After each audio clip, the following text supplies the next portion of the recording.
সমস্ত সবজি বলো ফল বলো সব ধুয়ে ফ্রিজে ভরে, না ধুয়ে ফ্রিজে ভরে না।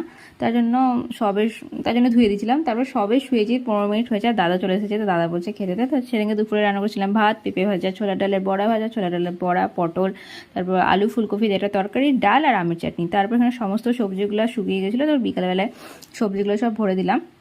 এখানে সঙ্গে বাবা বেগুন, পালং শাক, ক্যাপসিকাম, শসা, লেবু, লঙ্কা সব এনেছিল। আর লঙ্কাগুলো আমরা ধুয়ে বোটা ছাড়িয়ে ফার্স্টে, তারপর ধুয়ে নিই, তারপর একটা কন্টেনারে ভরে রেখে দিই। তো এখানে সমস্ত সবজিগুলো ভরে রেখে দিলাম। তারপর আমি আর শুতে পাইনি, কারণ প্রায় 4:30 বেজে গেছিলো। তখন যদি শুলে আর হাঁটতে যাওয়া হতো না, যেহেতু সকালে হাঁটতে যাওয়া হয়নি তো বিকালটা আমি স্কিপ করতে চাইছিলাম না। তার জন্য এখানে সমস্ত সবজিগুলো গুছিয়ে টুছিয়ে দিয়ে আমি রেডি হয়ে নিয়েছিলাম হাঁটতে যাওয়ার জন্য। এখানে ঠাকুমা পাশে বসেছিল, আমি সবজি তুলছিলাম বলে, কারণ সবজিগুলো তোলা হয়ে যাবে তারপর ঠাকুমা ঘরটা ঝাড় দিবে বিকালবেলায়। তার জন্য ঠাকুমা পাশে বসেছিল। তারপর আমি একটু ফল খেয়ে নিয়েছিলাম।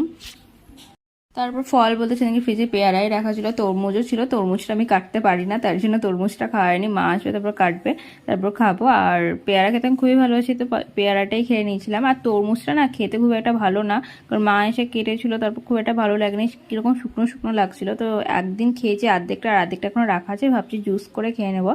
তারপর এখানে আমি হাঁটতে বেরিয়ে পড়েছিলাম। আর বিকেলে না হাঁটতে বেড়ালে একটা আলাদাই মনটা ভালো হয়ে যায়। সকালে একবার ফার্স্ট মর্নিংয়ে, বিকেলে আমার হাঁটতে যেতে খুবই ভালো লাগে। মানে শরীর তো ভালো থাকি, সব থেকে বড় কথা মনও খুব ভালো হয়ে যায়। তো এখানে আমি হালকা গান শুনতে শুনতে হেডফোনে হাঁটতে বেরিয়ে যাই। তারপর এখানে মন্টুর খাবারটাও কিনে নিয়েছিলাম, ওর খাবারটাও শেষ হয়ে গেছিলো। আর এখানে দেখো ওর খাবারের সাথে একটা কুকুরের খাবার ডগ ফুডও ফ্রি দিয়েছে, বাট ও তো ক্যাট ফুড খায়। তো ডগ ফুডটা আমরা কি করি, রাস্তায় কোনো কুকুরকে খাই দিই। তো যাই হোক, তারপর এখানে সন্ধ্যে দিয়ে দিয়েছিলাম। তারপর রাতের খাবারটা আমি খেয়ে নিয়েছিলাম প্রায় 8টা নাগাদ। আমি 8টা থেকে 9টার মধ্যে খাবারটা খেয়ে নেওয়ার চেষ্টা করি। তো সেদিনকে আমার খুবই তরকারি মুড়ি খাওয়ার ক্রেভিং উঠছিল, তার জন্য অল্প আলু নিয়ে গুনে 2টো আলু নিয়েছিলাম, আর ফুলকপি এইসব দিয়ে তরকারিটা মেখে খেয়েছিলাম মুড়িটা।